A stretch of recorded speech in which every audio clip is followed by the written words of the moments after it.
on my channel Commerce with me। आज इस video में अपन कवर करेंगे परचेजिंग मैनेजमेंट, वेंडर मैनेजमेंट और वेंडर रेटिंग। ठीक है, ये टॉपिक आपको बहुत रेयरली मिलेंगे यूट्यूब पे और आज मैं आपको ये कंप्लीट करवा रही हूँ। ठीक है, ये आपके किस किस में आते हैं? ये आपके एमबीए में आते हैं, बीबीए में आते हैं, एज वेल एज आपके कॉम्पिटिटिव एग्जाम में भी ये आते हैं। तो ये बहुत इंपॉर्टेंट है। ठीक है, तो आज अपन इसे कंप्लीट करते हैं। ठीक है, तो सबसे पहले है परचेजिंग मैनेजमेंट। परचेजिंग मैनेजमेंट नाम सुन के आपके माइंड में क्या आ रहा है, पहले ये बताइए। परचेजिंग मैनेजमेंट नाम सुन के आपके माइंड में आ रहा है परचेज करना, मतलब किसी चीज को परचेज करना और उसका क्या करना, फिर मैनेजमेंट करना। मतलब जो भी आपने गुड्स परचेज किया है, ठीक है, उसे परचेज करने के बाद उसे क्या करना, मैनेज करना, वही क्या होता है आपका परचेजिंग मैनेजमेंट होता है। अब एक एग्जांपल से समझते हैं। जैसे कोई भी प्रोडक्ट बनता है उसके लिए क्या जरूरत होती है, रॉ मटेरियल की जरूरत होती है। ठीक है, अब वो रॉ मटेरियल किससे परचेज करना है, आप परचेज कर लेते हो तो उस प्रोडक्शन में कैसे यूज में लेना है। ठीक है, तो ये सारा प्रोसेस क्या होता है आपका परचेजिंग मैनेजमेंट होता है। ठीक है, तो देखो purchasing management is a department. ये क्या होता है, एक डिपार्टमेंट होता है ऑर्गेनाइजेशन का,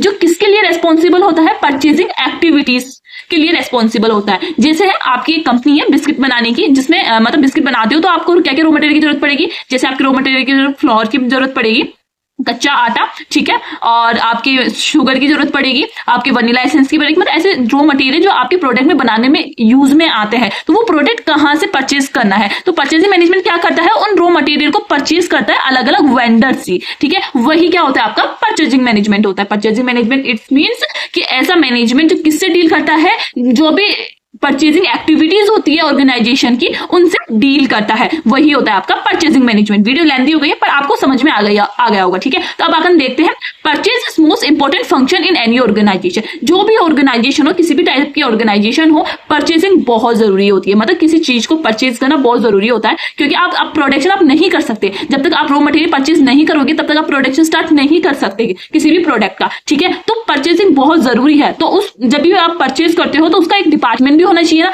जिससे आपको पूरा रिकॉर्ड हो सके कि आपने किससे परचेज किया है, ठीक है, कितनी क्वांटिटी में परचेज किया है, ठीक है, और कितना कॉस्ट आया, कितना प्राइस आई है। तो ये सब कुछ एक रिकॉर्ड करना पड़ता है। तो परचेज क्या है, बहुत इंपॉर्टेंट फंक्शन है किसी भी ऑर्गेनाइजेशन का। तो दूसरा क्या है, purchase is the first element with affect the product cost. अब इस लाइन को समझिए कि परचेज क्या होता है, डायरेक्टली या इनडायरेक्टली कह सकते हो कि प्रोडक्ट कॉस्ट को अफेक्ट करता ही है। मतलब आप प्रोडक्ट बना रहे हो, आप बिस्किट बना रहे हो, जो भी आप रॉ मटेरियल परचेज करोगे, या तो आप हाई परचेज करोगे, मतलब अगर उसकी प्राइस ज्यादा होगी तो आपकी प्रोडक्शन कॉस्ट भी ज्यादा आएगी। ठीक है, अगर आपके प्रोडक्ट, आपके रॉ मटेरियल की या इनपुट की आपकी जो कॉस्ट है, प्राइस है, वो कम है, तो आपकी प्रोडक्शन कॉस्ट भी कम आएगी। तो ये किसके ऊपर वेरी करता है, ये वेरी करता है आपके रॉ मटेरियल के प्राइस के ऊपर वेरी करता है। तो देखो ये किससे अफेक्ट करता है, आपके प्रोडक्ट कॉस्ट को अफेक्ट करता है। अगर आपकी कम होगी रॉ मटेरियल तो आपका प्रोडक्ट कॉस्ट भी आपका कम आएगा, अगर आपकी ज्यादा होगी तो प्रोडक्ट कॉस्ट भी ज्यादा आएगा। तो परचेज क्या है, फर्स्ट एलिमेंट है जो किसे अफेक्ट करता है, प्रोडक्ट कॉस्ट को अफेक्ट करता है। ठीक है, तो समझ में आ गया, प्यार से एक बच्चे को भी समझ में आ जाए तो प्यार से समझा रही हूं मैं आपको। ठीक है, तो वीडियो को लाइक जरूर कर दीजिए और लास्ट तक जरूर देखना, बहुत यूजफुल होने वाली है। इसके अलावा आपको दूसरी वीडियो देखने की जरूरत ही नहीं पड़ेगी। ठीक है, फोर्थ पॉइंट देखते हैं, purchase management decide profitability of the company. ये जो परचेज मैनेजमेंट होता है वही डिसाइड करता है कि कंपनी को कितना प्रॉफिट होगा, क्यों, कैसे परचेज करेगा। क्योंकि यही जो फर्स्ट मैनेजमेंट होता है जो क्या करता है, रॉ मटेरियल परचेज करता है। ठीक है, अगर वो कम कॉस्ट में परचेज करेगा तो आपकी कंपनी को ज्यादा प्रॉफिट होगा। ठीक है, तो परचेज मैनेजमेंट क्या करता है, डिसाइड करता है कितना कंपनी प्रॉफिट में होगी जब वो कम कॉस्ट पे रॉ मटेरियल खरीदेगा। ठीक है, तो परचेजिंग मींस प्रोक्यूरमेंट। प्रोक्यूरमेंट मतलब खरीदना। तो परचेजिंग का मतलब क्या होता है, खरीदना किसे, गुड्स को, सर्विसेज को फ्रॉम सम एक्सटर्नल एजेंसी, जो अलग अलग एजेंसीज होती है। ठीक है, वेंडर्स होते हैं, सप्लायर्स होते हैं, उनसे क्या करना, गुड्स एंड सर्विसेज क्या करना, परचेज करना ही आपका क्या कहलाया जाता है, परचेजिंग कहलाया जाता है। आई होप आपको समझ में आ रहा है। समझ में आ रहा है तो प्लीज जरूर बताइए कमेंट में। अब आगे देखते हैं इसका ऑब्जेक्टिव क्या होता है। मतलब आपने पढ़ा परचेजिंग क्या होता है, अब इसका फायदा क्या होता है, इसका उद्देश्य क्या होता है, क्यों किया जाता है, ये अपन देखते हैं। The object of purchase management is to arrange the supply of material, spare parts and services. इसका ऑब्जेक्टिव, सबसे मेन ऑब्जेक्टिव इसका ये होता है परचेज डिपार्टमेंट का, कि जो भी मटेरियल है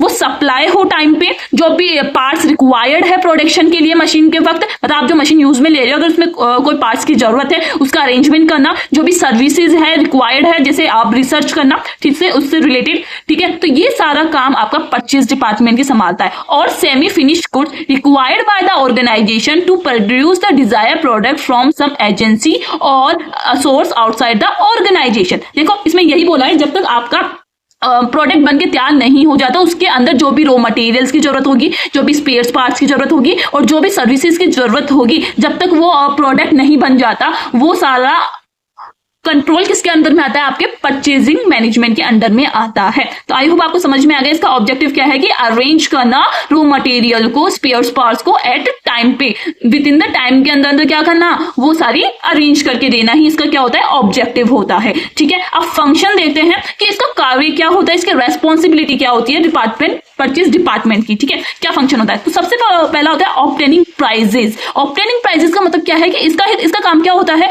कि परचेज करना, मतलब मटेरियल परचेज करना फ्रॉम डिफरेंट वेंडर्स, अलग अलग वेंडर से परचेज करना। ठीक है, तो जो प्राइस हो वो हमेशा चाहेगा कि उसके जो प्राइस है वो क्या हो, कम कॉस्ट में वो क्या करे, उस रॉ मटेरियल को खरीद ले विद क्वालिटी। क्वालिटी के साथ साथ वो क्या कर सके, उस रॉ मटेरियल को खरीद सके। इसका पहला काम ये होता है, प्राइस क्या करना, कम कॉस्ट में परचेज कर लेना रॉ मटेरियल को क्वालिटी के साथ। ठीक है, दूसरा क्या होता है? Selecting vendors. वेंडर्स का मतलब आप जानते हो क्या होता है? वेंडर्स का मतलब होता है सप्लायर। मतलब सप्लायर का मतलब जानते हो क्या होता है? सप्लायर वो पर्सन होता है, वो एजेंसीज होती है जो क्या करती है, रॉ मटेरियल सेल करती है किसे, उन कंपनीज को जिसे रिक्वायर्ड है अपने प्रोडक्शन के लिए। ठीक है, तो जो सप्लायर होता है उनका सिलेक्शन का काम भी कौन करता है? आपका परचेज डिपार्टमेंट करता है, क्योंकि वही परचेज करेगा, वही सेलेक्ट करेगा कि कौन सा सप्लायर कौन से कम कॉस्ट में अच्छी क्वालिटी के साथ विद टाइमली वो क्या करवा रहा है, रॉ मटेरियल प्रोवाइड करवा रहा है। तो सेलेक्टिंग वेंडर्स इसका एक क्या है, एक फंक्शन भी है।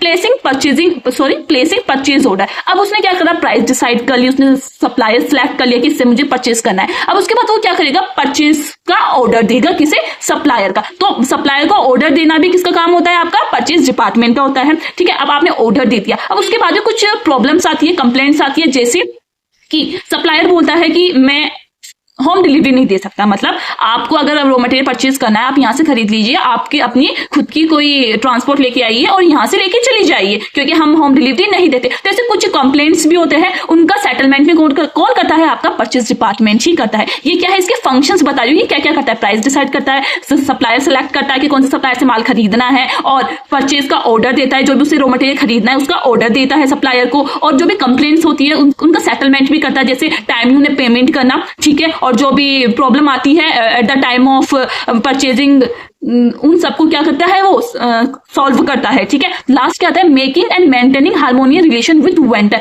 अब लास्ट में ये सब कुछ करने के बाद उसके दिमाग में बस यही रहता है कि ऐसे कि उनके साथ क्या करें, अच्छा रिलेशनशिप बना के चल सके, जिससे अगर बाद में फ्यूचर में अगर इमरजेंसी में कोई भी रॉ मटेरियल की जरूरत पड़ जाए तो उसे फोन करके जल्दी से अपन मंगवा सके। मतलब अच्छा रिलेशनशिप मेंटेन करके रखना भी काम किसका होता है, परचेज डिपार्टमेंट का होता है।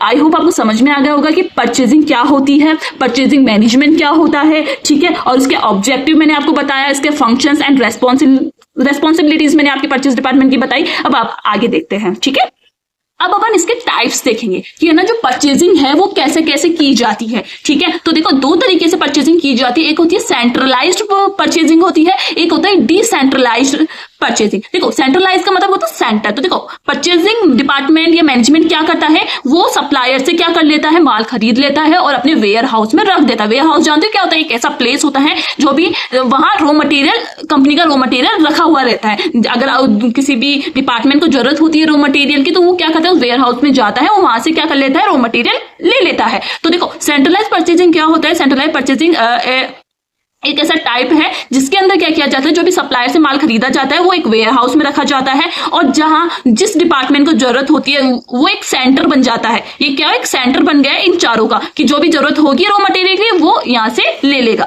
तो ये क्या हो गया, सेंट्रलाइज परचेजिंग हो गया। तो अपन देख लेते हैं, it is a method of, ये क्या एक मेथड है, प्रोक्यूरमेंट मतलब खरीदने का, of all type of materials की, सप्लाईज की, इक्विपमेंट्स की, थ्रू अ सिंगल डिपार्टमेंट। एक सिंगल डिपार्टमेंट से क्या करना, ले लेना। ये खरीदना नहीं हो रहा है, वैसे एक तरीके से ले रहे हैं डिपार्टमेंट के, ये कंपनी का ही तो काम हो रहा है, under the direct control and superintendence of one responsible person. इसमें क्या होता है, एक पर्सन बिठा दिया जाता है और वो क्या करता है, रिकॉर्ड करता है कौन सा डिपार्टमेंट क्या कर रहा है, कितना मटेरियल रॉ मटेरियल ले रहा है वेयर हाउस से, तो उसका रिकॉर्ड रखता है। जैसे आपने कॉस्टिंग में पढ़ा होगा, FIFO method, LIFO method, HIFO method, first in first out, मतलब जो मटेरियल पहले आया उसे वो पर्सन क्या करता है, उससे पहले निकालता है, मतलब वो मटेरियल पहले देता है। तो ये सब कुछ अपन ने कॉस्टिंग में पढ़ा, तो याद आ रहा होगा ना थोड़ा बहुत। ठीक है, वही है ये।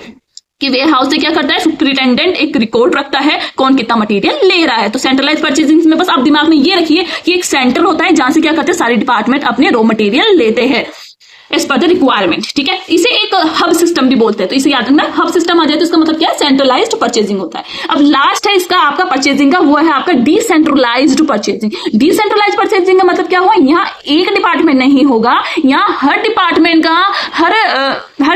का एक अलग परचेज डिपार्टमेंट होगा। देखो इसमें तो एक ही था, बट डिसेंट्रलाइजेशन में क्या होगा, सबके क्या है, अलग अलग क्या है, परचेज डिपार्टमेंट है। अगर इसे रॉ मटेरियल चाहिए तो वो अपने खुद के परचेज डिपार्टमेंट से लेगा, अगर इसे चाहिए तो ये अपने खुद के से लेगा, इसी तरीके से सी और डी लेगा। तो ये क्या हो गया आपका डिसेंट्रलाइज्ड परचेजिंग। तो देखो, मीनिंग दैट डिवीजन और smaller area of an organisation have their own purchasing department. उसका क्या होता है, खुद का एक अलग से क्या होता है, परचेजिंग डिपार्टमेंट होता है। वही क्या होता है, लोकलाइज्ड कह सकते हो आप, डिसेंट्रलाइज्ड परचेजिंग कह सकते हो। आई होप आपको वीडियो बहुत अच्छी लगी है, मुझे पता है, और आपने वीडियो को लाइक भी कर दिया होगा, चैनल को सब्सक्राइब तो आप जरूर करोगे मेरे लिए। And thank you for watching.